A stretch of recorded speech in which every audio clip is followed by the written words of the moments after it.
د AFG نیوز چینل قدرمندو لیدونکو که تاسو زموږ چینل نوی سبسکرایب کړئ همداسې به زموږ AFG نیوز چینل سبسکرایب کړئ د افغانستان سیمې او نړۍ تازه خبرونه له دې ځایه کتلی شئ. سلام ستړي مه شئ، ستاسې پام راړم د دې ساعت مهمو او تازه خبرونو ته.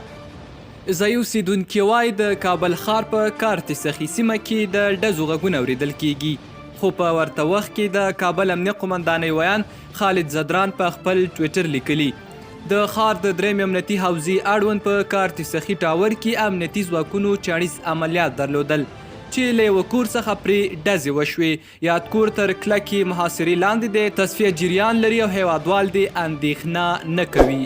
طالبان پر خپل وزیر امیر خان متقي شک کوي چې د ظواهري پټ معلومات ISI ته ورکړي. وروسته یې امریکایي استخباراتو ته دوشنبه کې د غونډې په څنډو کې د ظواهري د ځای زیږي پخلی کړی دی.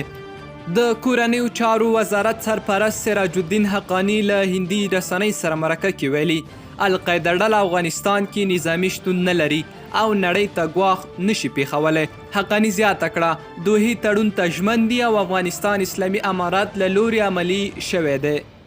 آریان افغان هوایي شرکت پر خپل فیسبوک پاڼه لیکلي چې دې شرکت له اوږده ځنډ وروسته له کابل څخه هندوستان نوي ډیلي ښار ته خپلې الوتنې له سره پیل کړي. په نیمروز ولایت کې د ملګرو ملتونو د بشري حقوقو عالي کمشنرۍ 50 بېوزلو کورنیو ته د چورګوړو د تولید ماشینونه وویشل. مرستندوی بنسټ ویلي د دوی موخه د نارینه او ښځینهو لپاره د کار زمینه برابرول دي چې اړوند کورنۍ وکولی شي د چرګانو پالنه روانه وساتي او لسګونه نور کسانو ته د کار زمینه برابره کړي. د افغان خپرندویه شبکې یا ABN پښتو په کار پیل وکړ. افغان خپرندویه شبکه د نوي افغانستان هنداره په کره مسلکي او بې پري فعالیت سره د رسنیو عملي ډګر ته ننوتله. د افغانستان برېښنا شرکت مسؤلین وایي د تیر یوه کال د وږي څخه تر چنګاښ میاشتې پورې 4.8 میلیارد افغاني عواید راټول کړي.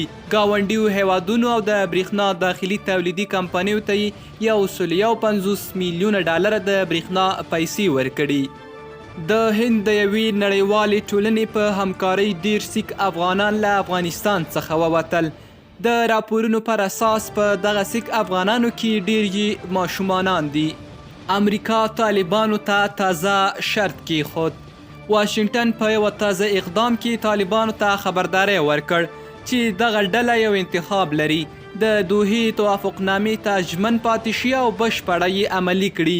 د امریکا د ملي امنیت شورا ویان جان کربي ویلي که چیرې طالبان د دوحې توافقنامه لا زیاته نقص کړي او پر نورو لارو فکر وکړي دغې ډلې ته به بدې پایلې ولري.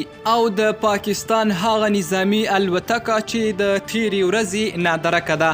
پاکستان پوځ د سې شنبې په ورځ د اسد 11مه په ډاګه کړه چې د سیلاب ځپلو لپاره د مرستو د عملیاتو په لړ کې د ورکې چورلکې پاتې شونې په موساکوټ، وینډار او لزبیله کې وموندل شوې.